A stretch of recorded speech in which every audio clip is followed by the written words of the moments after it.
Chers téléspectateurs, bonsoir. Nous nous retrouvons pour notre rendez-vous hebdomadaire Zoom sur. Notre émission est consacrée ce soir à la révision extraordinaire de la liste électorale. Cet exercice essentiel pour la préparation des prochaines élections a démarré lundi 15 avril 2024 sur l'ensemble du territoire national et se poursuivra jusqu'au 29 mai 2024. Une procédure spécifique est également engagée et mise en place pour les communautés mauritaniennes à l'étranger. Pour en savoir plus sur cette procédure et sur ces révisions électorales, je reçois sur ce plateau ce soir M. Baba Woudboumeis, qui est membre du comité directeur de la Commission électorale nationale d'indépendance. Bonsoir et bienvenue dans votre invitation. Et M. Bilal Ouzou, qui est également membre du comité directeur de la Commission électorale nationale indépendante. Bonsoir et bienvenue. Bonsoir. Avant de rentrer dans le vif du sujet, je vous invite à suivre ensemble cet élément de nos collègues Bokar Baylaba. À ce propos.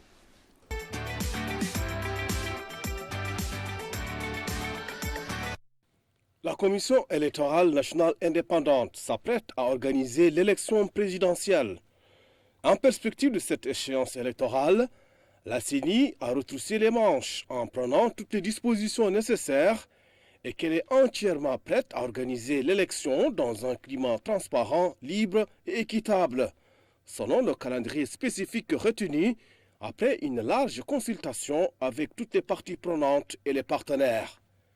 Lors de la cérémonie d'ouverture de la révision extraordinaire de la liste électorale, le président de la Commission électorale nationale indépendante, Daoul Abdeljelil, a souligné que cette révision extraordinaire de la liste électorale permettra aux électeurs qui n'ont pas été inscrits auparavant, ainsi qu'à ceux qui ont atteint l'âge de voter, de s'inscrire sur la liste électorale, permettant également à ceux qui étaient déjà inscrits de changer de bureau par le biais de l'inscription à distance. Il a indiqué que la CENI a pris toutes les dispositions nécessaires et a mis en place suffisamment de moyens pour lancer cette révision dans des conditions exemplaires. Le président de la CENI a indiqué que l'instance compte sur le rôle de tout un chacun dans la sensibilisation et la mobilisation pour cette révision exceptionnelle, espérant que tous les partenaires, y compris les partis politiques, les organisations de la société civile et les organes de presse, contribueront à la réussite de cet effort.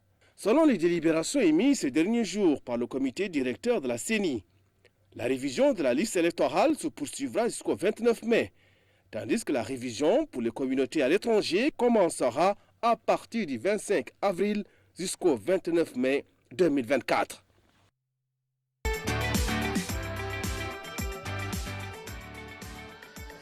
Bonsoir, M. Boumouis. Dites-nous pourquoi on parle de révision extraordinaire. En quoi cette révision extraordinaire? Bismillah ar-Rahman ar-Rahim, wa sallallahu ala nabi karim. D'abord, je vais devoir remercier la télévision de Mauritanie pour nous avoir donné cette opportunité pour éclairer les citoyens sur les dispositions et les mesures prises pour assurer une excellente préparation aux prochaines élections présidentielles prévues le 29 juin 2024 dans un climat apaisé, Inch'Allah, et donc selon des procédures transparentes, concertées avec les partenaires de l'arène politique. Tout d'abord, donc, il y a toujours eu des listes électorales. Depuis 2006, le gouvernement a adopté l'établissement des listes électorales à partir de recensement à vocation électorale, communément appelé les RAVEL.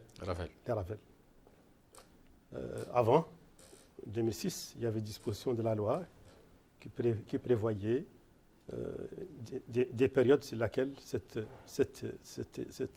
actualisation devrait être faite. Si elle est faite dans les délais définis par la loi, elle s'appelle ordinaire. Mais si elle ressort, elle n'est pas faite dans ces délais-là, elle devient extraordinaire. Et donc, depuis 2006, donc, le gouvernement a adopté, a consenti avec les partenaires politiques, d'établir des RAVEL intégrales. Ça veut dire quoi? Ça veut dire que tous les fichiers qu'on a avant, on l'oublie, est construit à partir d'un recensement à vocation électorale, un fichier électoral, après opération il devient une liste électorale qui constitue la base des élections. Et donc cela s'est poursuivi donc, à nos jours jusqu'à 2023, les élections passées, 2023, municipales, les législatives régionales et municipales ont été réalisées sur la base d'un rappel intégral. Donc seulement il y a une année, nous avons pensé que la liste est encore plus ou moins actuelle et qu'on doit devoir faire une révision. Elle est extraordinaire parce qu'elle n'a pas été faite dans les délais prévus par les anciennes dispositions des lois d'avant 2012. Et donc, elle a donc son support, son cadre légal et l'arrêté, est un arrêté du ministère de l'Intérieur, numéro 042 du 24 juin 2024, qui a été adopté par une délibération de la CENI, numéro 005 du 24 janvier 2024, et donc qui a prévu les dispositions générales et le cadre légal, à la fois un comité central, un comité de pilotage, un comité technique d'appui. Ces structures pilotent ensemble cette révision extraordinaire prévue pour une période de 45 jours. Et donc, la CENI s'est préparée depuis quelques mois, disons depuis septembre, octobre, pour que cette préparation soit méticuleuse et qu'elle prenne en compte les enseignements tirés des campagnes passées, de la campagne passée 2023, en termes de points forts et en termes de faiblesses. Sur lesquels nous avons travaillé par des commissions spécialisées pour que le processus électoral dans son ensemble se passe dans les meilleures conditions avec la concertation avec les partenaires de l'arène politique, notamment les partis, la société civile, les partis politiques, la société civile, l'administration et la presse nationale, le quatrième pouvoir. Nous reviendrons certainement certainement dans quelques détails. Monsieur Orzek, dites-nous, qui est concerné par la révision extraordinaire? Est-ce que tous les gens qui se sont déjà inscrits sont concernés ou bien d'autres personnes qui ne se sont pas inscrites et celles qui ont atteint l'âge de voter et ceux qui ont fait des déplacements, etc. Qui est concerné réellement? Oui, comme vous l'a dit le président, c'est une révision extraordinaire. Elle est différente de ce qu'on appelle le rappel intégral. Parce que nous venons de faire un rappel intégral pour les dernières élections. Et le temps est court, donc nous avions à l'époque une liste à peu près de 1 700 000. Et la révision extraordinaire, elle a deux aspects. Le premier aspect, c'est que c'est la première fois que la CENI elle-même procède à la révision. Parce qu'avant, la révision et le recensement étaient faits par l'ANSAT. Et cette année, il a été décidé que la révision extraordinaire soit faite par la CENI. Elle concerne qui? Elle concerne toutes les personnes qui sont déjà inscrites sur le fichier électoral. Si quelqu'un, par exemple, avait voté en bout pendant les élections municipales législatives parce qu'il avait un parent en bout qui était candidat ou quelque chose comme ça, et qu'il veut aujourd'hui voter à Nouakchott, il s'inscrit pour dire qu'il change de lieu et il va voter à Nouakchott. Parce que l'élection présidentielle, c'est une seule circonscription. Alors que les élections passées, c'était les législatives, les municipales, les régionales, et chacun a un intérêt particulier à aller voter chez lui ou voter pour tel candidat. Aujourd'hui, il y a cette possibilité que ceux qui ont voté dans des zones et qui ont été transportés dans ces zones et qui veulent aujourd'hui voter ici ou voter dans une autre région, ils peuvent le faire. La deuxième catégorie, ce sont toutes les personnes qui n'ont pas été inscrites sur le rappel intégral parce qu'ils n'avaient pas leur carte d'identité ou parce qu'ils ne s'étaient pas inscrits tout simplement, et que maintenant, ceux qui ont atteint la majorité et qui ont leur carte d'identité vont s'inscrire. Ce sont les nouveaux inscrits. Je pense qu'autour de 18 heures, nous avions déjà 4100 nouveaux inscrits. 18 heures la journée d'aujourd'hui? Oui, aujourd'hui. Ça veut dire quoi? Ça veut dire que les 4100 n'étaient pas inscrits pour le rappel intégral. Et ça, c'est une donnée. Pas un âge de voter. Ils n'étaient pas en âge de voter ou ils ne s'étaient pas inscrits. Et c'est une donnée que nous allons suivre. Parce que, comme vous le savez, l'Agence de l'État civil a fait une large campagne d'enrôlement. Et nous allons voir un peu avec cet enrôlement quelles sont les évolutions par rapport au rappel de 2023. Ça, c'est une chose. Bon, par ailleurs, vous avez, au niveau de l'étranger, c'est la même chose. Vous avez des gens qui se sont inscrits en Mauritanie pour voter, parce qu'on avait cette possibilité d'avoir l'inscription à distance. Et aujourd'hui, peut-être qu'ils veulent voter en Gambie ou en France ou ailleurs, parce que c'est une seule circonscription. Donc toutes ces personnes-là sont concernées par la révision extraordinaire.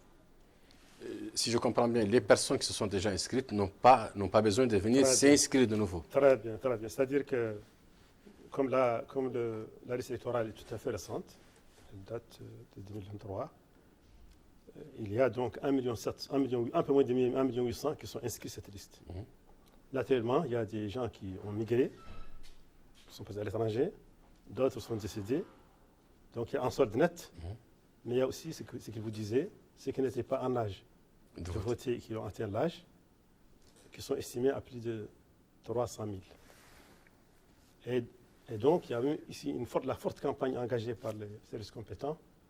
L'année dernière, ont permis à près de 400 000 encore, qui n'avaient pas de pièces d'État, qui n'étaient pas enrôlés, d'être enrôlés. Et donc, nous avons presque 700 000 qui sont potentiellement des électeurs potentiels. Il faille bien qu'ils s'inscrivent et qu'il faille bien qu'ils votent. Tout ça, c'est des enjeux dont on n'est pas sûr. Et donc, pour ces raisons-là, je pense que ceux qui sont déjà inscrits, nous avons une application qu'on a appliquée, une plateforme qu'on a élaborée l'année dernière, qui a d'ailleurs été un excellent outil de transparence dans le suivi par les acteurs des statistiques et des données de la CENI, qui s'appelle MyCENI. MyCENI, même aujourd'hui, quand vous prenez vos pièces d'identité, vous mettez votre numéro national, elle vous fait sortir les bureaux dans lesquels vous avez voté l'année dernière. Les bureaux, le centre de vote, la Moqata'a, la commune, etc. Et donc, fort de ça, c'est à vous de voir est-ce que vous allez conserver, passer au même bureau pour voter, ou est-ce que vous allez changer. Si vous devez rester là, vous êtes rassuré que vous êtes le fichier. Ce n'est pas la peine d'aller s'inscrire. C'est pas la peine d'aller s'inscrire. Mais quand vous voulez changer de lieu de vote, vous devez venir vous enregistrer pour dire la prochaine fois, je vais voter à tel lieu. Dans tel bureau, tel endroit. C'est ça. Il y a une question qui me passe à l'esprit, c'est-à-dire que ceux qui se sont inscrits, les personnes qui sont inscrites à Nouakchott, est-ce qu'on peut venir s'inscrire à Nouakchott et dire je vais voter dans tel wilaya ou dans tel Moqata'a ailleurs? Absolument. C'est ça l'objectif de la révision. C'est ça l'objectif. La révision. Ça veut dire que, comme je vous l'ai dit tout à l'heure, l'année dernière, nous avons les élections municipales, régionales. Il y a beaucoup de gens qui sont intéressés parce qu'ils ont des parents qui sont candidats à Youn, ou d'autres qui sont candidats à Rosso. Il y a eu beaucoup de mouvements. Cette année, étant donné qu'il y a une seule circonscription électorale, c'est l'élection présidentielle, ils peuvent très bien ne pas se déplacer. Parce que s'ils votent pour tel président, ils peuvent le faire à partir d'ici ou à partir de notre région. Il y a, comme l'a dit Beb, nous avons un outil extraordinaire. C'est myceni.com. C'est une application qu'il faut télécharger. C'est une application que vous avez un lien ici, au niveau de la télévision. Actuellement, vous tapez myceni.com, vous allez avoir toutes les personnes qui sont déjà recensées, vous allez avoir vraiment des résultats consolidés et fiables. Et cette application, au fur et à mesure de la révision, elle fait apparaître, actualiser. Ça veut dire quoi? Ça veut dire que même les délais que nous avons, parce que nous avons un délai qui fixe la liste provisoire des inscrits pour le 29 mai. Et la liste définitive sera publiée le 9 juin. Dans 10 jours après. Mais au fur et à mesure des inscrits, vous pouvez rectifier, vous pouvez dire non, moi je vais faire ceci ou cela. Ça veut dire que c'est une application extraordinaire. Et c'est une nouveauté au niveau de la CENI que nous avons introduite l'année dernière. Par ailleurs, il y a une autre nouveauté. C'est que la vérification de l'empreinte, elle est exigée cette fois-ci. Comment ça? Comment ça se fait? C'est-à-dire que la vérification de l'empreinte, vous avez votre pièce d'identité, vous mettez votre empreinte, il faut que ça soit conforme. Ça soit conforme. Donc cette année, il est exigé que si vous mettez votre empreinte, qu'elle soit conforme. Si elle n'est pas conforme, il y a ce qu'on appelle la commission départementale. On va vous envoyer chez cette commission départementale et eux, ils vont vérifier maintenant est-ce que, parce que l'empreinte, il peut ne pas atteindre pour plusieurs raisons. La carte d'identité est un peu effacée, ou bien l'empreinte n'est plus tout à fait la même. Donc, on vous envoie à la commission départementale et cette commission départementale va vérifier vraiment si vous êtes la personne qui correspond à cette carte d'identité. Et quand ils font ces vérifications et que c'est vous, c'est bien vous, ils vont vous enregistrer sur une autre machine spéciale. Et cette machine spéciale va reverser dans la machine, le serveur. Donc c'est vraiment une nouveauté par rapport à l'année dernière. Et je crois que toute personne qui entre dans l'application myceni.com va avoir toutes les personnes qui ont été recensées dans la région, dans la Muqata'a, dans l'arrondissement et même dans la commune. Parce qu'on va vous donner tous ces chiffres, d'abord par région, ensuite par commune, ensuite par département Muqata'a. C'est vraiment un outil extraordinaire. Et pourquoi on l'a fait? Parce que c'est la transparence. C'est la transparence totale. Parce que beaucoup de gens disent non, nous on veut la transparence, on ne veut pas que quelqu'un s'inscrive qui n'a pas, son empreinte n'est pas conforme, on ne veut pas quelqu'un qui s'inscrive s'il ne répond pas aux critères que sa carte d'identité correspond à lui, correspond à son nom. C'est pourquoi nous avons mis en place cette application et nous avons mis en place cette commission départementale en cas où l'empreinte digitale n'est pas lue. Au niveau la commission départementale dépend de la CENI, n'est-ce pas? Absolument, c'est la CENI elle-même. C'est la commission de la CENI. C'est la commission de la CENI, ils sont là. Dans la région. Non, la région, la Muqata'a, partout dans partout. C'est l'ensemble du territoire national. Oui, pourquoi on a envoyé les commissions régionales, départementales, arrondissements? Pour qu'elles supervisent la révision extraordinaire. Avant, avec l'ANSAD, la révision, la RAVEL, ils ont des superviseurs. Aujourd'hui, le principal superviseur, c'est la commission. C'est la commission régionale, la commission départementale, la commission d'arrondissement. Et ils ont à leur intérieur cette commission qui, comme je vous l'ai dit, en cas de non-lecture, d'illisibilité de l'empreinte, va faire des vérifications et va accorder ou dire non, bon, ça c'est la personne qui convient. Et en ce temps, on va l'enregistrer sur la machine. Sur ce point-là, je vais quand même... Allez-y. Sur ce point, la CENI, depuis l'année dernière, a fait une excellente amélioration à ce niveau-là. Parce qu'avant, quand on utilisait la machine, si la carte d'identité et l'empreinte ne sont pas conformes, ils avaient un registre manuel dans lequel on inscrit les individus.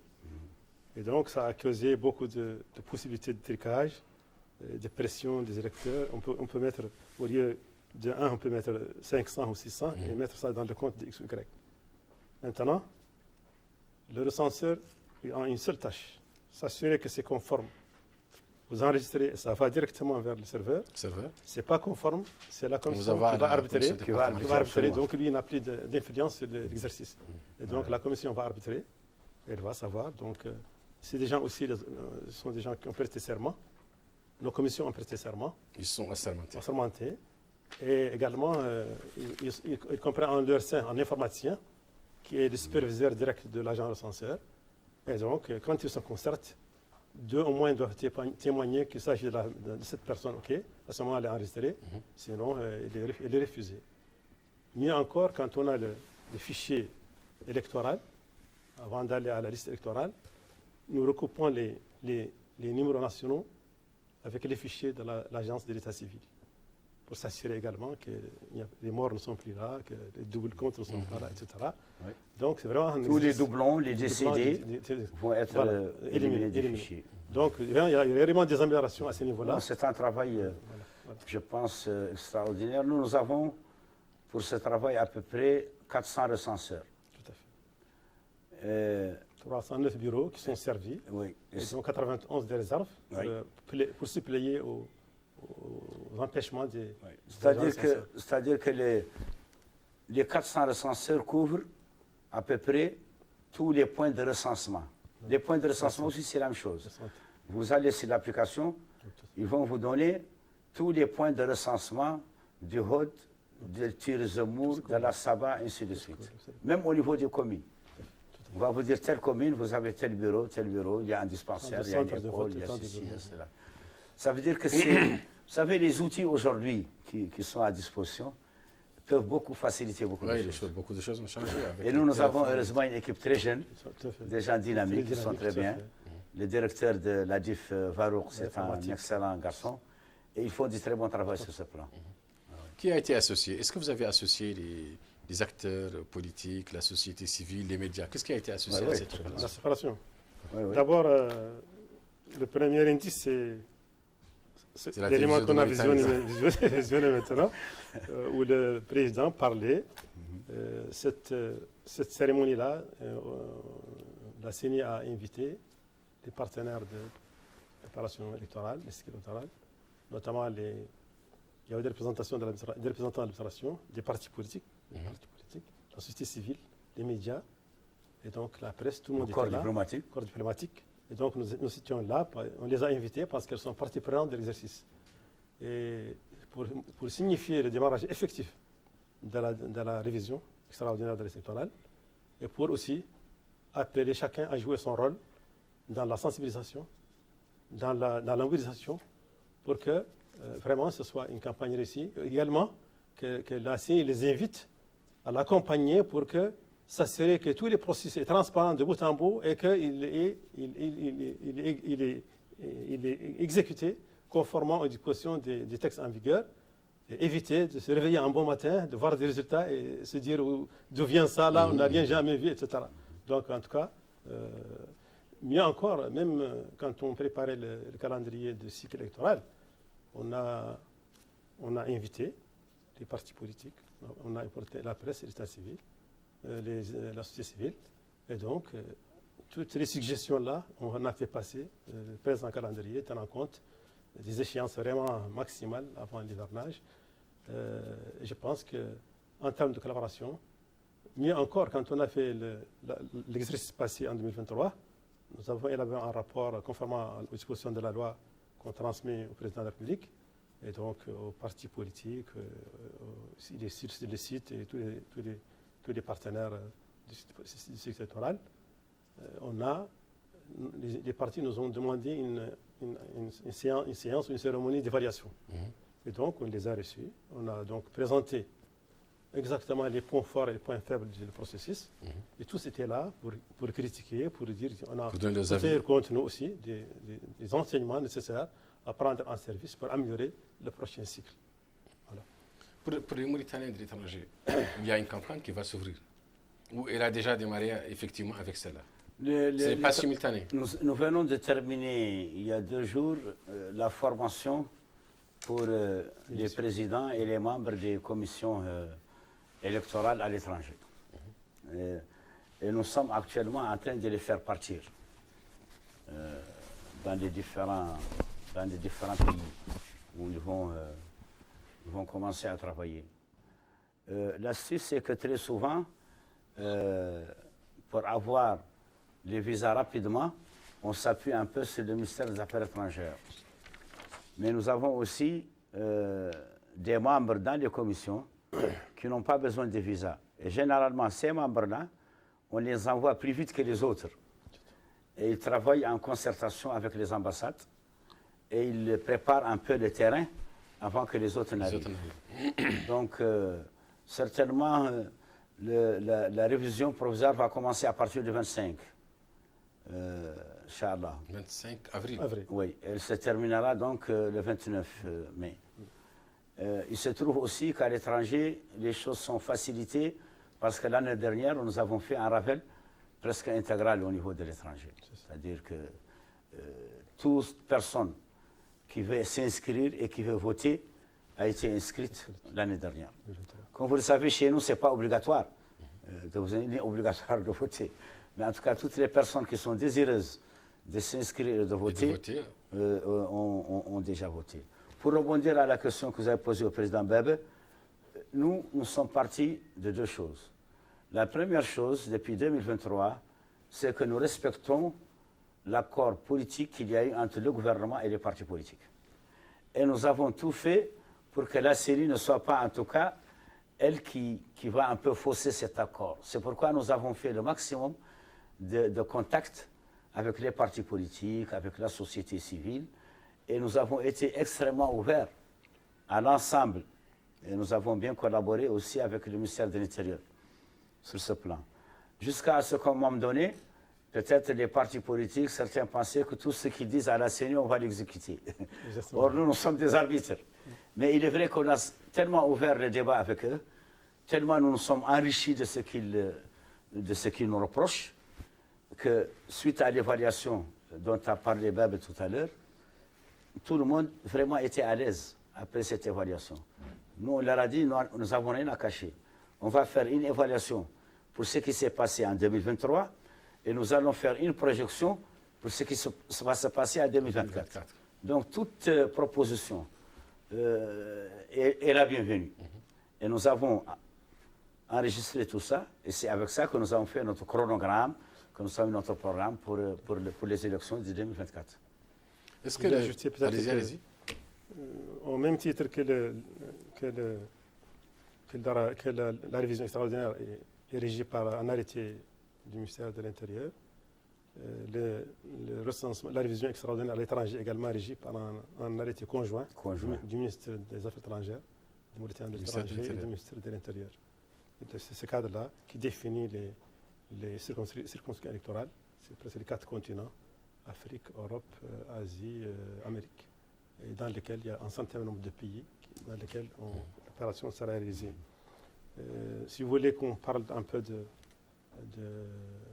des efforts que nous avons faits pour que la CENI s'intègre à son cosmos politique. Je crois que M. Bilal en a parlé. Si vous voulez peut-être rajouter. Je vous écoute. Voilà, donc au niveau de la CENI, comme vous le savez, nous avons été, les sages ont été désignés par un consensus politique lié à ce qu'il a soulevé tout à l'heure, dans lequel il y a des partis de la majorité et des partis de l'opposition. Nous avons veillé depuis à la cohérence du groupe, dans l'entente, dans la cohésion, si bien que toutes les décisions qu'on a prises depuis qu'on est créé sont collégiales. On n'a jamais eu besoin de vote au sein de la commission. Mieux encore, quand on a voulu décliner ou déployer nos représentations régionales, départementales et de la Mokata'a, la riche diversité de la composition de la CENI centrale, elle se retrouve à l'échelon régional donc et local. Si bien que cette cohésion et entre groupes et le droit de regard et de contrôle des uns et des autres, que tout soit réalisé conformément au texte édicté. Et donc, on se félicite que dans cette cohésion et dans cette compréhension, aucun membre de la CENI, à quelque niveau central ou régional, n'a jamais démissionné pour dire « j'ai vu des bêtises, j'ai vu… » Non, jamais, parce que tout simplement, la cohésion est totale au sein de la pyramide. Ça, c'est quand même important. C'est vrai parce que le comité directeur, les membres viennent de différents horizons. C'est ça. Donc, vous avez les gens de l'INSA, vous avez l'APP, vous avez l'UFP, vous avez Sawab.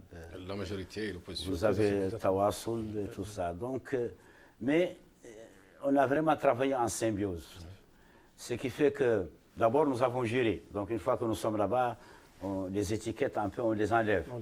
Mais cette CENI a eu quand même la particularité de n'avoir jamais voté pour aucune délibération. On a toujours été d'accord. Et les partis politiques, je crois, qui sont représentés, ont respecté cela. Ils ont respecté cela. Les centres sont ouverts de quelle heure à quelle heure? Les centres, pour le moment, ils sont ouverts entre 9h et 18h. 18h. Bon, comme on est dans un premier calendrier de départ, on l'a un peu rapproché du calendrier ordinaire, mais avec le temps, quand on a une idée de l'évolution du travail, rien n'empêche d'étaler ou de faire 2 équipes ou organiser le travail pour gagner plus d'électeurs inscrits dans la journée. Et pour le moment, nous sommes dans une phase d'installation des dispositifs, d'engagement du travail. Et donc, bien sûr, forcément, les rendements ne sont pas…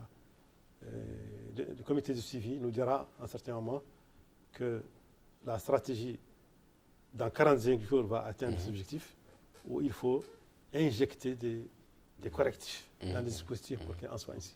Il y a aussi des zones qui peuvent commencer à 8 heures, finir à 18 heures parce que c'est chaud, ainsi de suite. C'est-à-dire c'est un peu ouvert. Vous avez de 8 heures à 18 heures ou de 9 heures à 19 heures. Mais comme vous l'a dit le président, ça peut évoluer. Ça peut évoluer. Selon les besoins du travail. Et où sont les centres? Où est-ce qu'ils sont? Les centres sont dans les... Par exemple, maintenant à Nouakchott, où est-ce qu'on peut trouver un centre? Vous avez à côté de vous, c'est le stade olympique, là, il y a plein de grands centres là-bas, il y a beaucoup de bureaux aussi. Vous allez sur comme je vous ai dit. Pour ceux qui n'ont pas la possibilité d'avoir une application, comment ils vont se... Par exemple, quelqu'un qui est à Delbagrou, par exemple, qui n'a pas de téléphone. Il y a a priori... C'est dans la commune, c'est au dispensaire. A priori, vous avez, dans toutes les mairies, vous avez des centres. C'est ça. Tout le monde le sait. Les écoles. Vous avez les écoles. Vous avez les communes rurales. Les démembrements des ministères à l'intérieur du pays. Les services décentralisés. Mais si vous accédez à myceni.com, d'ailleurs, on envisage de les sortir et de les dispatcher. Parce qu'effectivement, peut-être que certains ne pourront pas accéder à cela. En fait, ça, c'est l'ordre réellement des politiques, des partis politiques. Et prochainement, et très rapidement aussi des candidats. Ils doivent pouvoir donner l'information disponible à leurs électeurs. Mais il y a aussi le rôle des commissions régionales, départementales, qui sont sur place. Ils font de la sensibilisation. Ils font de la sensibilisation. Donc il y a une campagne de sensibilisation. Absolument. Oui. Ils disent tel quartier, il y a un centre de recensement, tel quartier, ainsi de suite. Non, c'est très bien fait sur ce plan. Donc, on n'est pas encore arrivé à ce niveau parce que je n'ai pas encore vu, peut-être que c'est ma faute, je n'ai pas encore vu de campagne de sensibilisation. Non, au niveau de Nouakchott, comme vous l'avez dit, il y a toutes les communes. C'est systématique. Oui, c'est automatique. Vous allez dans n'importe quelle commune des 9 Moukata, vous allez trouver un bureau de... Quasiment toutes les écoles. Et ceux qui ont perdu leur carte d'électeur, comment ils vont les récupérer? C'est pas compliqué, ça? Non, la carte d'électeur n'est pas compliquée. Elle sera établie par la CENI. C'est la base des informations du recensement. C'est la base du fichier, absolument. Et donc, elles vont être distribuées. Et s'ils ne sont pas distribuées, on va les trouver le jour du vote. On est au niveau du bureau de vote. Mais l'avantage de la CENI, de l'application de la plateforme, c'est que si vous mettez votre numéro national, vous avez immédiatement une carte d'électeur qui sort, qui vous dit la commune, le centre de vote, le bureau de vote, votre numéro sur la liste électorale, etc. Et donc, si vous avez une coupe d'écran, ça peut faciliter tout ça. Donc, ça veut dire que je peux venir, après l'inscription, je peux venir prendre la carte d'électeur ou attendre le jour du vote pour venir la récupérer. Tu donnes ton numéro sur le bureau, la carte est là, mais tu ne peux même pas demander la carte si tu veux parce que tu connais ton numéro sur la liste et le bureau. C'est plus facile. D'ailleurs, j'ai vu l'année dernière beaucoup de jeunes qui sont devant les bureaux. Pour aider les bureaux de vote. oui. Et vous leur donnez votre ennemi et tout de suite vous allez voir au bureau numéro 4 à tel endroit. Tel numéro sur la liste, etc. Non, c'est très bien fait. C'est pas compliqué. Maintenant, qu'est-ce qui va se faire? Comment il faut forcément se déplacer pour s'inscrire? Ou bien, il y a deux possibilités, se déplacer physiquement pour s'inscrire, ou bien c'est de l'application. Ce sont les deux possibilités. Non. Dans cette révision, parce qu'on oblige l'empreinte. La présence. Il faut la présence physique. Il faut venir vous-même. Vous allez voir, la CENI, vous pouvez consulter, va voir vos données 2023. Si vous allez voter là où vous avez voté l'année passée, c'est très bien, vous êtes rassuré, vous allez être sur la liste. Et dans ce bureau-là. Par contre, si vous décidez de changer de bureau, vous devez venir vous-même attester par votre empreinte et votre carte que vous avez décidé de changer à ce moment-là, vous allez être effacé de votre place dans la liste 2023 et mis dans la nouvelle liste 2023, là, dans le bureau que vous avez choisi. C'est-à-dire qu'à ce moment-là, il faut se déplacer physiquement. Absolument. L'application ne suffit pas à elle seule. Elle est informative seulement pour vous donner l'idée que vous êtes bien actuellement sur la liste électorale. Libre à vous de changer de position de vote la prochaine fois. Si vous ne voulez pas changer, vous allez rester dans la commune, dans le bureau, vous êtes rassuré que vous êtes déjà sur la liste. D'ailleurs, le reçu que vous allez recevoir à partir de la machine, il est inscrit là où vous allez voter, le bureau et tout ça. Vous avez le reçu immédiatement. Mais il faut se déplacer. Dès que l'empreinte est lue et tout ça, le reçu va sortir avec là où vous avez choisi de voter et les bureaux où vous allez voter. Vous avez reçu. Il y a encore peut-être un peu tôt, mais quels sont les obstacles auxquels vous avez été confrontés jusqu'à présent au cours de cette opération d'inscription et de révision? Pour la révision? Non, jusqu'à présent, ça se passe bien. Bon, le seul défaut peut-être, c'est que les Mauritaniens, au départ, ils ne viennent pas tous. Ils attendent toujours Les derniers jours, ils viennent. Mais heureusement, on a le temps. On a quand même jusqu'au... On a la révision ça qui va... vite, hein. On a une semaine déjà qui est passée.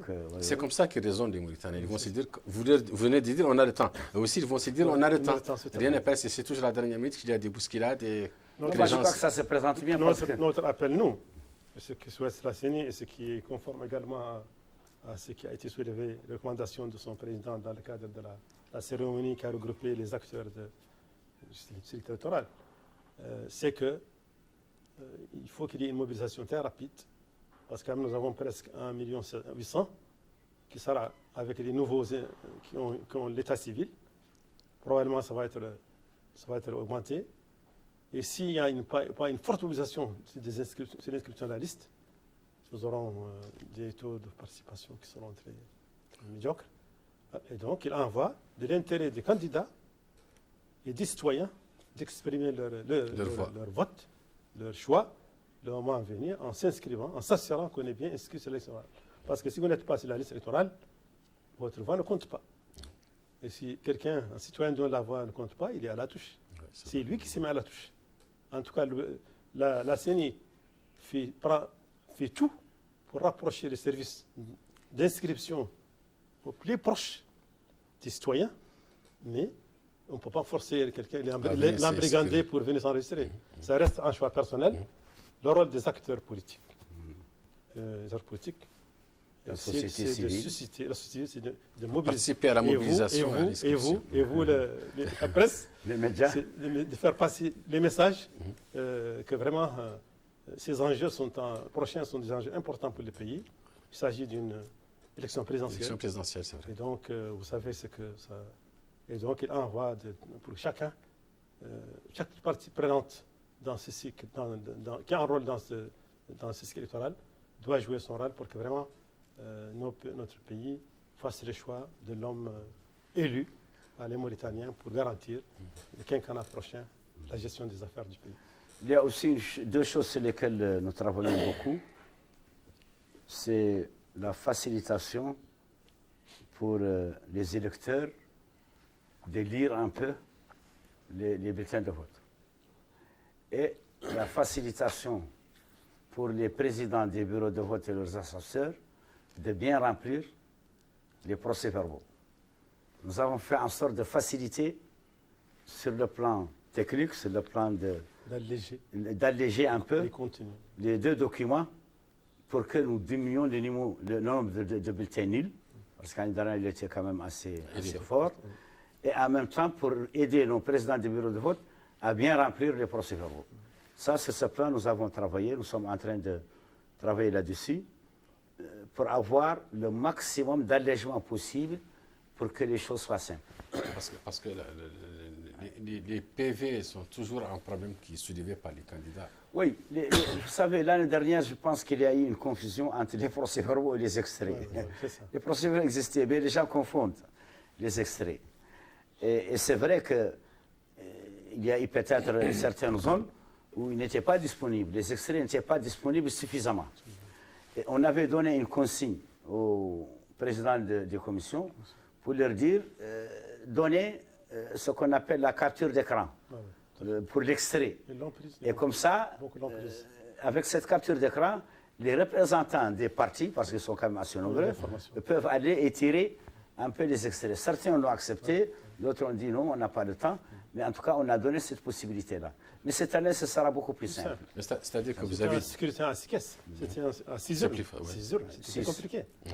Même pour les alphabètes et les élites. C'est pourquoi il y a eu beaucoup de bulletins. Les élites, c'était difficile. Oui, parce que même en intellectuel, il fallait prendre 7 à 8 minutes pour pouvoir décider de voter. Si vous avez plus de 30... Moi, j'ai pris 8 minutes pour voter. C'est arrivé à beaucoup de gens. Oui, oui. Si vous prenez le taux d'analphabétisme autour de 35%, donc presque le tiers des gens vont cafouiller, même si les éclairés vont cafouiller pour remplir, et donc dire des analphabètes.